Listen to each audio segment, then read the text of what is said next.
Hello and welcome to today's video tutorial. Today I'll be discussing about the ATP synthesis in case of an oxygenic photosynthetic organism. Okay, so in case of an oxygenic photosynthetic organism, H2O or a water molecule is actually the electron donor. Also, when this water molecule undergoes hydrolysis, it yields 4 protons, 4 electrons and a molecule of oxygen. Now, as I have already discussed in one of my previous videos that the electrons will get transported from one molecule to the other, and in due course of time, when the electron is moving, the protons get pumped inside the thylakoid lumen. Okay. So, when the electron is being transferred from one molecule to the other, the protons in turn are pumped with the help of some of the energy. Okay. So, a molecule named cytochrome B6F, the cytochrome B6F molecule will pump in 8 protons across the lumen. And also, as I have mentioned, that hydrolysis of a water molecule will produce 4 protons. So, it makes a total of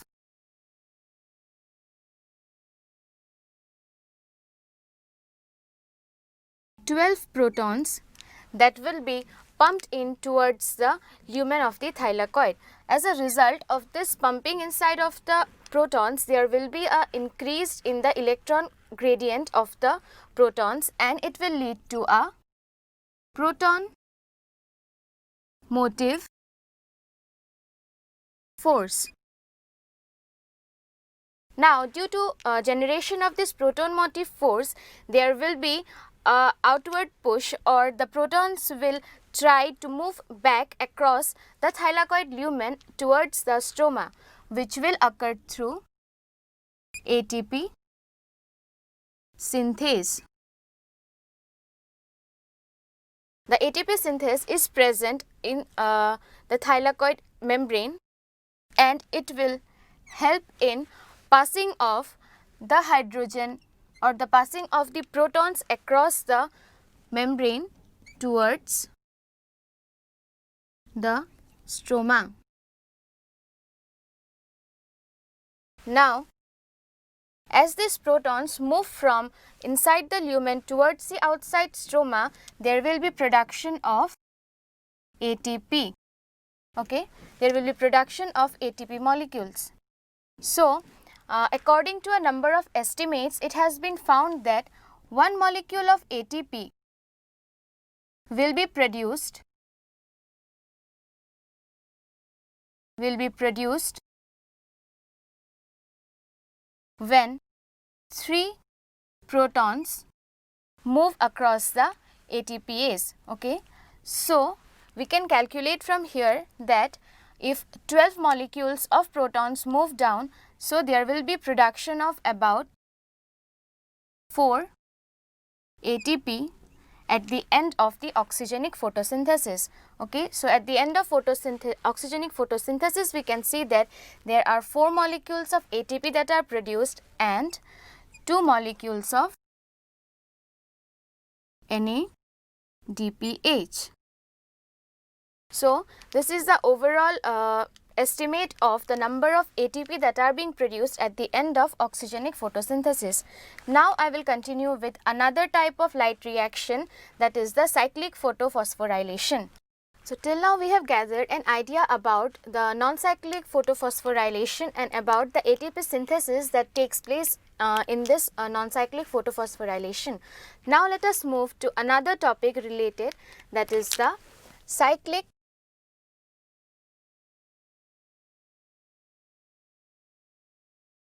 photophosphorylation.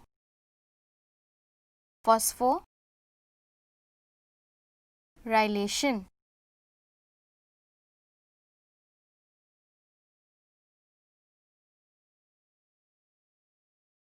Now, apart from the non-cyclic photophosphorylation or the oxygenic photosynthesis, there occurs one more type of phosphorylation, that is cyclic. In cyclic phosphorylation, we can see that the electron that is transported or that is transferred from one molecule to the next will enter the previous or the initial molecule again. So, what happens here is only the photosystem 1 or the P700 is involved in this type of phosphorylation.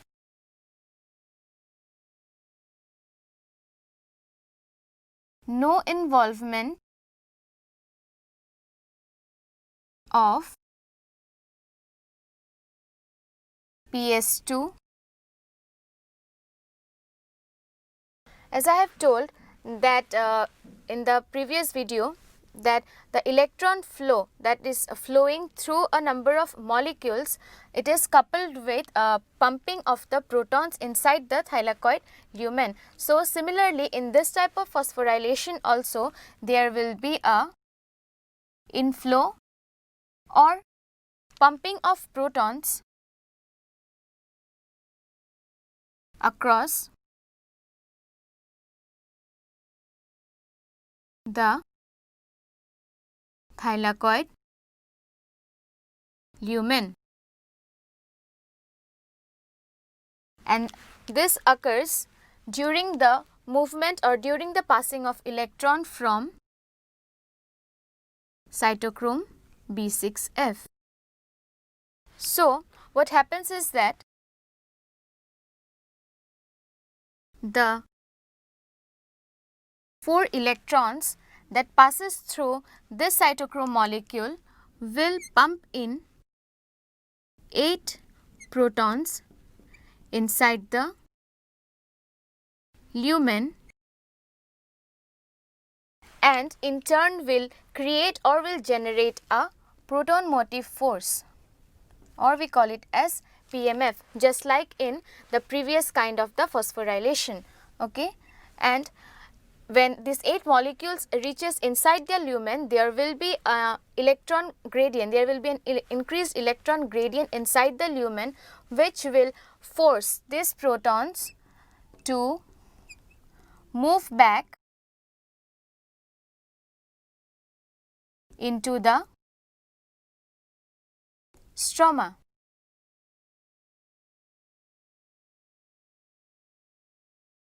This moving back or this passing back of the protons from the lumen will occur through the ATP synthase molecule. Okay. And just like in the previous estimate, as I have told that 1 molecule of ATP will be produced for every 3 protons that will is pumped across. So, here we can see that approximately 3 molecules of ATP are produced at the end of this cyclic phosphorylation. Also, one very important thing to be kept in mind is that during this cyclic phosphorylation, there is no production of NADPH. So, we can say that this type of phosphorylation will occur inside the plant only when there is a sufficient amount of NADPH, but the cell or the plant still needs some amount of ATP for its other physiological activities. Okay. So, no NADPH is produced, but ATP is produced at the end of this cyclic phosphorylation. Also, we can see from here that the efficiency of production of ATP is more in case of this cyclic phosphorylation than the non-cyclic, because in non-cyclic pumping of 12 protons, in case of non-cyclic, pumping of 12 protons yielded 4 ATP molecules, but in case of cyclic phosphorylation, 3 ATP molecules were produced by only pumping of 8 protons. Hence, we can say that the cyclic phosphorylation is more efficient in production, in terms of production of the ATP. Okay. Now, let me give you a schematic diagram of how this electron flow is actually taking place. Okay. So, the P700 molecule, which is a specialized type of chlorophyll molecule, will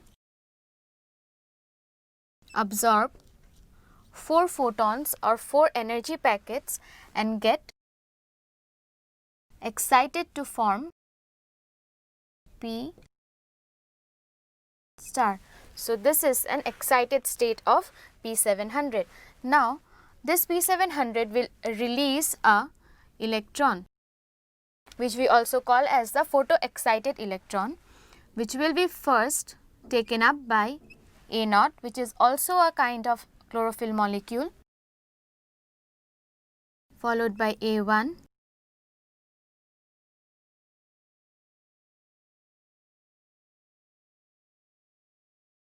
an iron sulfur complex,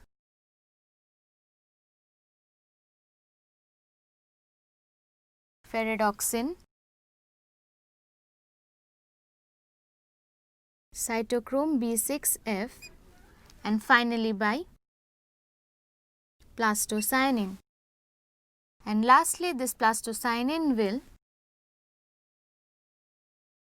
put back the electron that was photo-excited by this energy to back to the P700 molecule. Okay. So, this is the process, this is the cyclic process which is going on in the cyclic phosphorylation, and it will produce ATP but no NADPH. Okay. So, here I have shown that what is a cyclic photophosphorylation and what is the basic difference that takes place in between the non-cyclic and the cyclic phosphorylation. Okay. So, in this video, we have got an idea about the ATP synthesis, the amount or the number of ATP molecules that are produced at the end of an oxygenic photosynthesis or the non-cyclic phosphorylation, and also the ATP molecules that are produced at the end of the cyclic phosphorylation. Okay. So, hope this video was helpful for you. Thank you.